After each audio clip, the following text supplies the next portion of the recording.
Fala, meu povo, eu sou Odessei Oliveira, seja muito bem-vindo a mais um vídeo aqui no canal. Antes de mais nada, já deixa o seu like, se inscreve se você não for inscrito, porque toda semana, de quinta para sexta-feira, tem um vídeo novo aqui no canal. Aproveita, já me segue lá no Instagram, @OdesseiOliveira.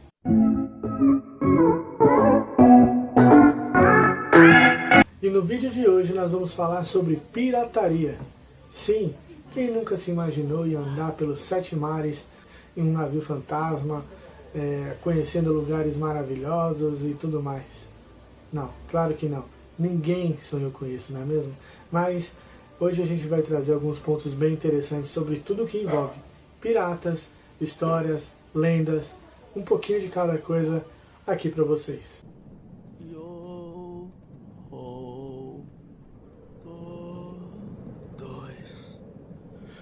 Nossas cores erguer,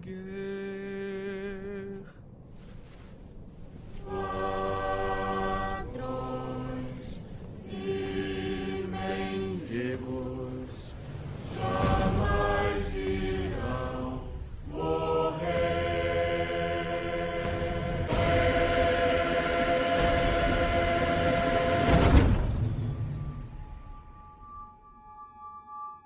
O primeiro a citar o termo pirata na história foi Homero, na Grécia Antiga, e esse nome ele deu para aqueles que pilhavam e saqueavam na costa ali da Grécia e de toda a parte ostensiva ali por onde Homero fez a sua odisseia, a sua travessia.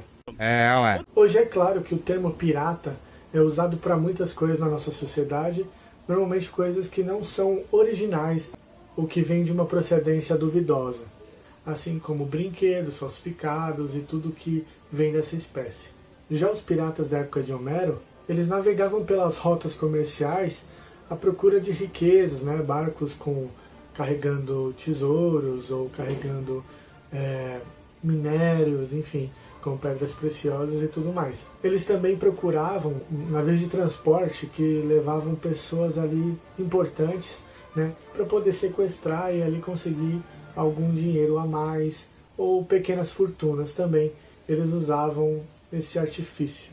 A primeira pirataria registrada foi praticada por gregos que roubavam mercadores fenícios e assírios.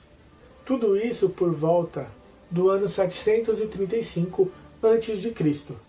A pirataria continuou a ser praticada em longa escala e causando muitos problemas por volta do século I depois de Cristo.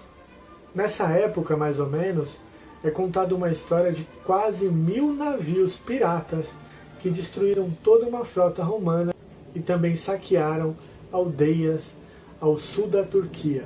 Isso com certeza foi uma história muito bem contada e difundida ao longo dos séculos para chegar até hoje, porque com certeza marcou ali o Império Romano, que era muito forte, muito poderoso ainda naquela época. Na Idade Média, a pirataria como a gente conhece nos filmes e livros foi muito praticada e difundida pelo território britânico, germânico e francês. Em toda aquela área da Europa ocidental era praticada a pirataria por causa do fluxo de mercadorias indo e vindo entre os países. Então os piratas usavam muito essa rota para praticar a pilhagem e saquear os navios. Mais tarde, a pirataria ela se difundiu por toda a Europa e chegou até o Japão. E mais uma vez eles mantinham ali mais ou menos o mesmo modo de agir, procurando embarcações que carregavam riquezas entre as colônias europeias até o Japão. E também se podia encontrar grandes quantidades de piratas navegando por aquelas águas.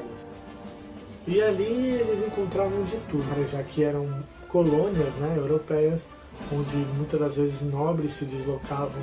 Também tinha muito tráfico de escravos e boa parte dos piratas ou eram escravos que fugiram, ou então pessoas ali mesmo muito pobres e se juntavam àquele grupo em busca de riquezas, em busca de novas oportunidades, de conhecer o mundo, né, de conhecer os mares e tudo aquilo que poderia levar essa pessoa a uma condição melhor.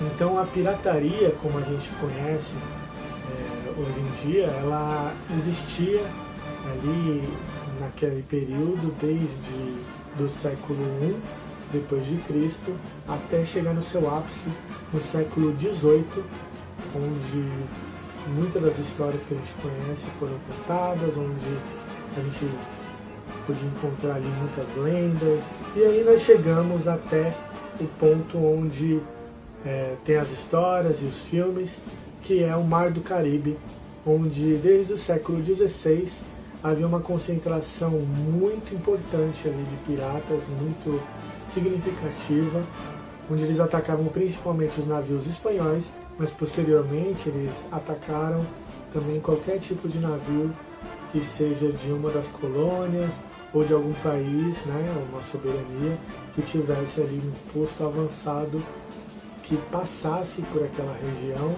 Eles também atacavam em busca de riquezas e suprimentos. Ah, agora eu entendi! O objetivo, né, quando eles atacavam principalmente os galeões espanhóis, era obter ali o ouro, a prata que esses navios eram conhecidos por carregar e atravessar ali as águas do Caribe. Dessa maneira eles armavam emboscadas, maneiras de realmente parar o navio, travar o navio e conseguir o ouro e a prata e a mercadoria que esse navio estava carregando. Esses piratas, né, ao contrário do que a gente vê nos filmes, eles não queriam navios muito grandes, né? Porque navio grande significa que você é lento, significa que você não vai conseguir ter uma fuga rápida, né? Então eles preferiam embarcações pequenas, com fácil meio de locomoção, que fosse fácil de embarcar e desembarcar. Então eles travavam ali no navio que eles buscavam, né? Perseguiam até travar os navios ali uns com os outros, e eles embarcavam nesses navios, tinham combate corpo a corpo, com espadas e tudo mais, para conseguir obter ali as riquezas ou o que eles estavam em busca naquele navio, então retornar para sua embarcação e de maneira rápida e prática conseguir sair dali. Os piratas como um todo não tinham uma disciplina, né? Eles respeitavam ali as leis particulares. Eles eram homens que bebiam muito normalmente e acabavam morrendo ou por doenças ou enforcados pelos seus perseguidores. No auge da pirataria, da história da pirataria, eles chegaram a dominar cidades inteiras, né, onde ali eles tinham como um refúgio pirata, onde eles arrumavam seus navios, onde eles gastavam boa parte daquilo que eles ganhavam com bebidas, mulheres, e além do mais eles também comercializavam ali as coisas que eles haviam saqueado, algumas riquezas, enfim, pedras preciosas. Tudo isso se tornava um grande mercado nessas cidades que os piratas dominavam, um lugar de refúgio para eles quando eles não estavam navegando pelos mares. Uns morrerão, outros vivos estão, outros navegam no mar, com as chaves da prisão e o diabo de prontidão, rimando sem cessar. Da fossa profunda sobe o sino a tocar, com um som sepulcral, vem convocar pra retornar ao destino final. Todos juntos, nossas cores erguer, ladrões E mendigos não aceitam morrer. canção perigosa de cantar para quem ignora o significado. Uma coisa bem interessante de pontuar é que os países, assim, né, as colônias, elas não se importavam com a pirataria desde que os piratas não atacassem os seus navios, as suas embarcações. Então, de certo modo, a gente pode acreditar que algumas dessas colônias tinham ali uma parceria ou um meio comercial com os piratas para que eles não embarcassem, né, não tomassem os seus navios e não roubassem ali a mercadoria que eles transportavam. Quando a região do Caribe passou a ser mais colonizada, vamos dizer assim, graduativamente os piratas passaram a sumir daquelas regiões, né? Eles passaram a não mais estar ali, né? Passaram a ir para outros lugares, ou então a ser caçados, né? Muitos piratas morreram no mar, sendo caçados pelos seus inimigos, por aqueles países que estavam colonizando aquelas áreas, né? Eles eram perseguidos por navios de guerra, afundavam os seus barcos, as suas embarcações e matavam, né? Quando não na luta ali, no corpo a corpo, posteriormente enforcados. Que deselegante! Desde essa época da colonização do Caribe, a força dos piratas foi diminuindo, né? Foi sumindo aos poucos, embora eles em 1920 ainda tivessem a sua relevância nos mares da China. Assim, no final do século XVII, a pirataria ela era bem comum nas águas do Oriente. Com o crescimento econômico do Japão, a dinastia chinesa Qing combateu e destruiu a maior parte da pirataria, né, que existia naquela região. Nisso, com a patrulha ali, né, costeira, a fortificação das ilhas e colônias contra esse tipo de crime, né, contra essas pessoas que cometiam esses crimes, as colônias e os países passaram a lutar, combater, né, e destruir os piratas que existiam naquela região.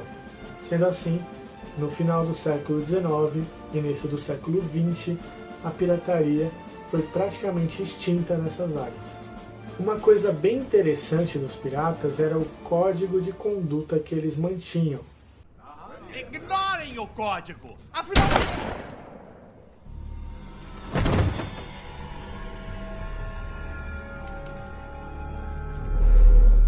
O código é a lei.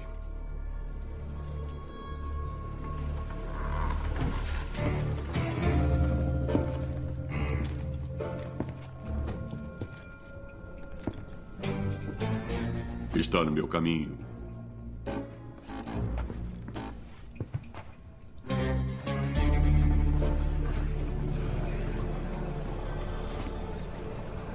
O código, compilado por Morgan e Bartolomeu. Sim, os piratas eles tinham um código de conduta que era para manter ali uma harmonia entre a tripulação. Os comandantes tinham normas e regras específicas para cada um dos seus tripulantes. Assim fica meio estranho de saber qual que era o nível aceitável, né, das normas de conduta para os piratas. Mas uma coisa é bem certa, é que quando essas regras que eram pré-estabelecidas eram quebradas, a punição certamente era severa e a tripulação inteira apoiava essa decisão. Ainda assim, em alguns casos, quando a pessoa que era para ser punida desempenha muito bem o seu papel, normalmente ele era absolvido do seu crime, recebendo ali uma nova chance. Nada significa que se ele fizesse mais alguma vez, ele não seria punido severamente. Um exemplo em que qualquer capitão aplicava à sua tripulação, se algum deles importunasse uma mulher, ou seja, se aproximasse, fizesse alguma gracinha, ou até fosse ali para tentar fazer algum tipo de abuso, esse homem seria morto. Não haveria nenhum tipo de misericórdia com ele. E também um fato bem interessante. Se por acaso um homem ficasse para trás em alguma das missões, ou seja, de invadir uma cidade, seja o que for, se ele ficasse para trás, ele era deixado para trás. No, God! O holandês voador é um dos barcos mais famosos de toda a mitologia que envolve os piratas. Ele é um lendário navio fantasma, que teria a sina de vagar pelos mares até o fim dos tempos, resgatando e recolhendo as almas dos que morrem no mar. O navio seria um fibilote, que é um veleiro muito comum, construído ali entre o final do século XVII e o início do século XVIII. Esse navio é uma embarcação tipicamente neozelandesa. Sua lenda foi muito contada por marinheiros durante o final ali do século XVII. E ela falava sobre um capitão que, negando ali os pedidos da sua tripulação, insistiu em atravessar o Estreito de Magalhães, para que os navios passem. Tem muita dificuldade, um mar muito agitado e rochas que poderiam afundar o navio. Claro que a lenda não ia ser só isso. Um capitão que ignorou a sua tripulação e atravessou o Estreito de Magalhães. Não. A lenda diz que ele só conseguiu atravessar o Estreito de Magalhães porque ele teria feito um pacto de almas com o diabo, se oferecendo ali para prestar um serviço se caso desse certo essa travessia.